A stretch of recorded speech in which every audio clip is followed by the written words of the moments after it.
Hello, my name is Fraser. This is my channel Springboard Thought. Today I'm going to talk about my week in reading, roughly back from the last video. So I did my sort of mid-year freak out, check-in, tag thing. And from that time, I'm going to go as a weekly reads type situation. The first book that I finished was Perfume by Patrick Süskind. And I did not like this as much as I thought I would. I thought I would like it because I have seen the movie with Ben Whishaw. I liked it a lot. And I think the movie actually is superior to the source text because the additional context that you get through the perspective of the murderer in this case is just, it's hard to empathize or care about what happens to them. Whereas when you don't have that context, you easily situate in what ways the character is like prompting you to think about social constructs, the nature of like morality, the idea of like ostracizing a person, and many other questions like that. But when you have all of the context, there's no extrapolation needed whatsoever. You know what he's thinking, you know why he's doing the thing, and you know generally why all of the people who interact with him are doing those things as well. So there's just no kind of air of mystery that the movie cultivates because it's a murder mystery. Or not so much a murder mystery, but a drama centered around those things with a very peculiar notion embedded in it, which is a man is essentially born evil.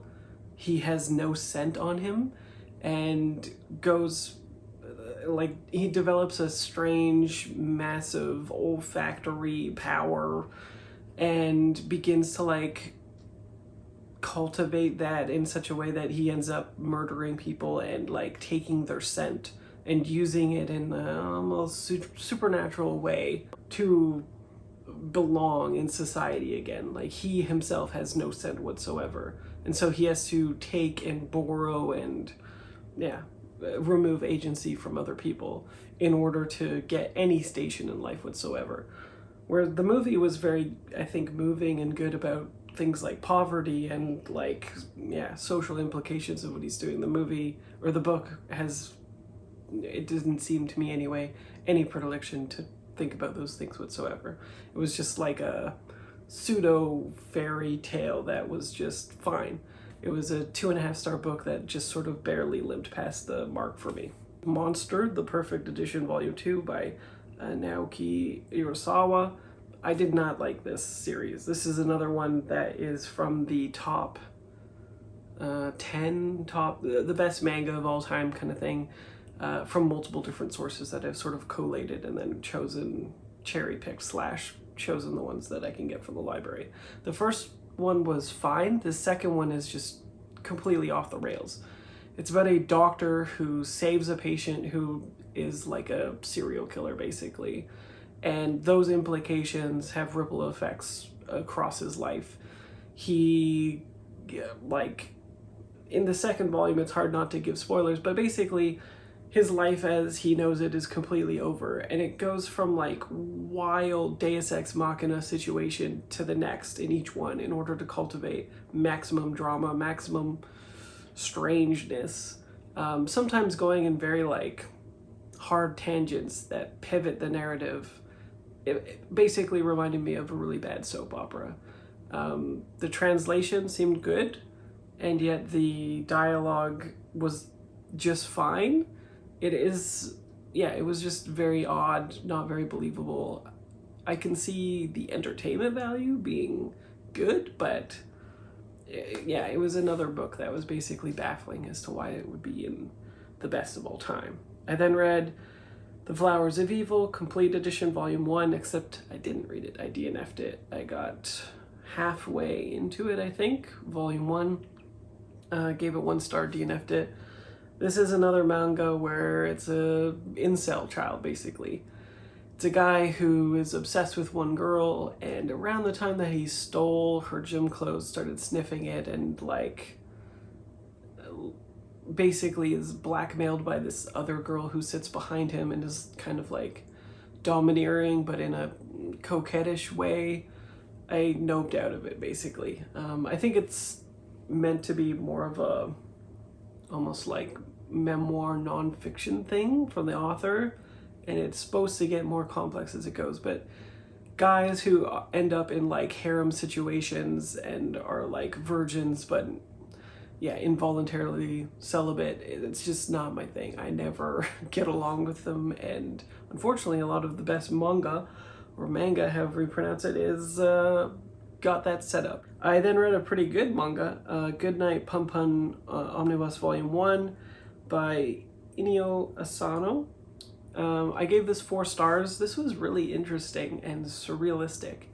It is about a boy who's young, and it is doing sort of like adolescent puberty well. It's well considered, well written. The paneling is incredible. The artwork was astounding. And for some reason, maybe somebody could tell me if they've read it, they've anthropomorphized, or not anthropomorphized, the character is a little bird creature for some reason, as well as all his family. I'm not exactly sure what purpose that was for. I never really discerned it, but it made it very easily to discern his family from everybody else. It is funny, depressing, interesting. He has a massive crush on this girl who's kind of like atypical, not like other girls type person. And it just has very like mundane situations mixed with like very heavy, probably depressing subject matter, where his mother is being abused by his father, and it's sort of glossed over in a childhood lens type of way. And other situations where he's just like not getting along with people, kind of getting bullied. Even the girl that he likes is kind of bullying him in a way. And it's got like a sort of snail's pace-ish pacing to it, basically. So yeah, it was really good. I could see why it was on everybody's list, but it was just not something that I wanted to continue reading. But it was definitely something that stood out as excellent in the list that I've tried so far. I then read Josephine Tay's The Singing Sands, the last book in the Inspector Grant trilogy. Hard to talk about because it's the last book, 5. I gave it 3 stars. It was merely okay. I think The Daughter of Time is the peak, the pinnacle of the series. I thought it was excellent. I gave it 5 stars. The other books, one of them was 4 stars. The other have been middling, and one was very bad. So yeah, and this had like a good wrap up. It always has good characterization, which is her main focus. She's not excellent at plotting, I think. Or coming up with like a good hook for a plot anyway. But yeah, it was a good little send-off, and I enjoyed being with Grant, who is like a fairly easy to like character. I then read Martha Wells' The Witch King with the Up to No Group book club pick, so if you're one of those people, you should not continue, because these will be my thoughts that I will voice in our meeting later. But yeah, spoiler alert, I did not like that book. I gave it 2 stars. It has an excellent beginning. It's sort of like told as if he is the bad guy at the beginning. He's a necromancer, and they're like summoning him, and so you think it's like somebody else is going to be the protagonist, but they're summoning like an ostensibly terrible person in like this ritual thing, and then he ends up being the main character. I thought it was very subversive of type and very interesting. And then as it goes on, it's about him essentially looking for a person in particular. He's been entombed, I think that's the right word, for about a year. And this person has gone missing. Nobody knows where they are. And he gets help from his friend, and they go on a quest. But it's basically like a fetch quest with like never-ending routes. So like he'll get to a very particular location, like a set piece or whatever. He gets another instance of like a breadcrumb storytelling, essentially, where he has like another lead, but he has to deal with something like a little obstacle in the main. But it's not really an obstacle, because he's like might as well be omnipotent. Like, the magic system is interesting and cool, yet it always seems to favor him no matter what. Like, he may not be able to do one type of magic, but he can do another. And he is basically invincible, so there's just really no real stakes, and it's hard to get invested in him searching for this character. It gets a little better because it alternates to chapters in the past, which were more interesting, but I still never really cared about his, like, the hook for the story of him looking for this friend. Like, it never really invested me in these characters because we're always so removed from them with the style of writing. And yeah, the breadcrumb storytelling just felt very formulaic. So for me, it was more of a miss than a hit, despite the really hit beginning. Next, I read Assassin of Reality by Marina Dyachenko. This is the sequel to Vita Nostra, one of my favorite novels. It's certainly one of my favorite SFF novels anyway. And so it's hard to talk about this without spoiling it, because it is directly taking place after the events of the first book. And so any questions that you might have at the end of that book, this book answers throughout it, although they shift pretty cleverly. This is a 4-star book. I liked it quite a bit. It exceeded my expectations, which is saying something. It's not quite as good as Vita Nostra, and it's quite different than Vita Nostra. The plotting is very different. It's not... We're similarly with Sasha in a way that, like, we're having the same information as her and trying to put together this mystery and these notions about what is going on, because it's very strange in the beginning. Essentially, we learn, spoiler alert, that she failed the test, and basically because we know and learned that she was a password before in the grammatical structure of the world, which is also the magic system that takes place in this book, which is very unique and interesting. She is divorced from reality, separated for a minute, because she is not part of grammatical law. She essentially breaks the law, and those people are sorted out. So she kind of failed. She succeeded, she reverberated, but what she does is not acceptable, so she was then removed. Only Ferret, her mentor, advisor person, brought her back, but in a weird time loopy type situation. He created like a alternate Sasha who never came to the school, who is then kind of like killed off in this time loop thing instead of her. So when they go to remove her from existence, her other self is. And then she finds herself back at school 15 years later, but months later only for them, in this weird time loopy situation. And things proceed apace. Like, she has no idea what she's doing. She's trying to remember her past, and she's up against like even more difficult grammatical situations and integrations with the world and her perception of it, and trying to succeed against the odds once again. But things get messed up because she also ends up having to foster her human side, because despite what they say in the book, when they reverberate, there is a human side of her. Like, she is not fully this grammatical structure only. And so there's this meta plot of her and the structure of the book and everything to do with it, its prose, its grammar, everything being mirrored in the actual fiction and the plot work. So it's again very unique and novel, but the plotting does hamper it somewhat, and it kind of feels like it's spinning the book, because it probably has a third book coming, and it feels very much like middle book syndrome in a SFF book, which is it wants you to pick up the next book, right? It's not going to resolve things. Whereas the first book, we weren't sure if we were getting another book, because the translation for the others are loosely connected. Like, it's not a direct continuation. So this is a brand new book for Sasha herself and the continuation of that story. And the first book, you can kind of, put your own interpretation of what the ending is.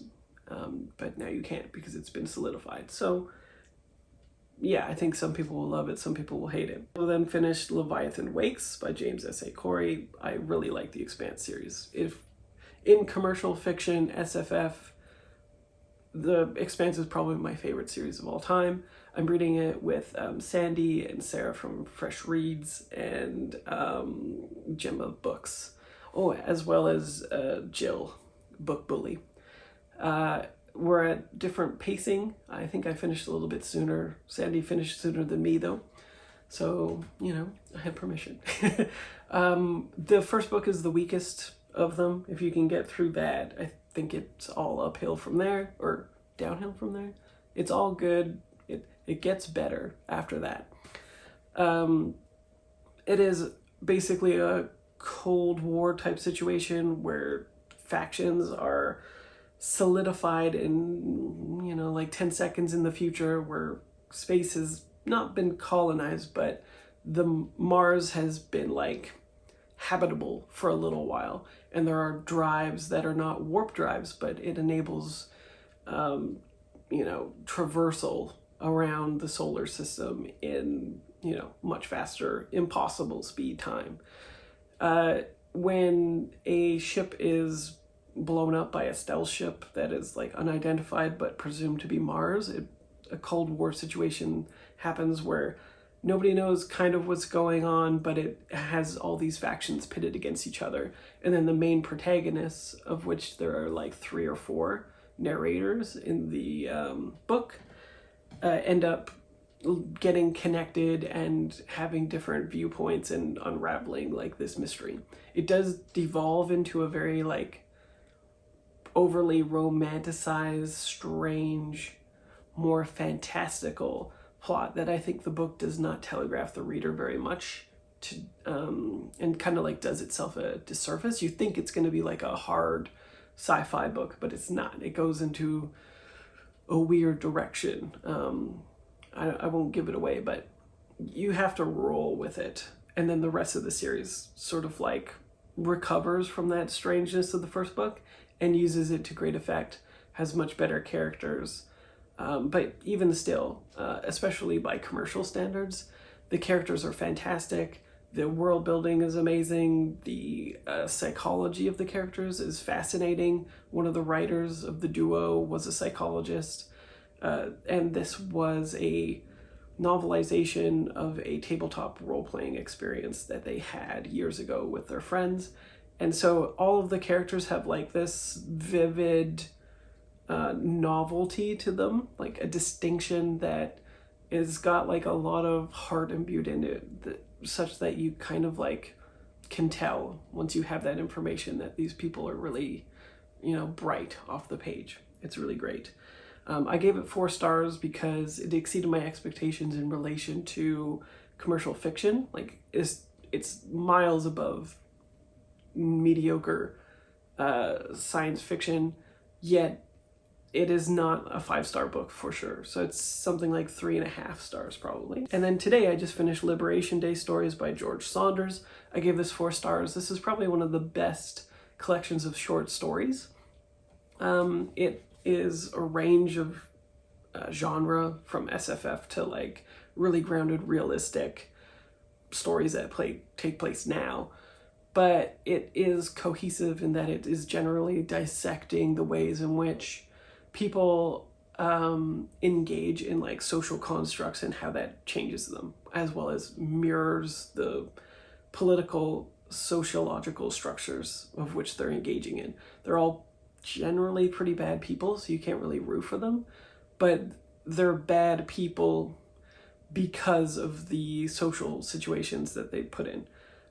There's a number of like workplace incidents basically where it devolves into really wild situations sometimes, and others very mundane where it's just like, you know, retribution among workers because of this chain of reaction where people are not like behaving appropriately and acclimated to the world normally at all.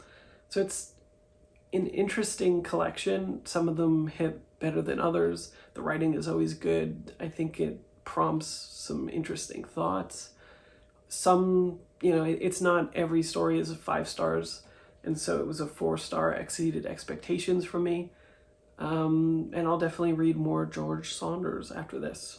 I previously read Lincoln in the Bordeaux and it was just fine, which is, you know, bad to say out loud sometimes because people love that book, but as a Canadian reading that book, I was sort of into the craft of the book, but not particularly sold on what it was doing. So, yeah, I'm happy to say that, you know, this collection was good, especially because short stories are definitely more of a miss for me.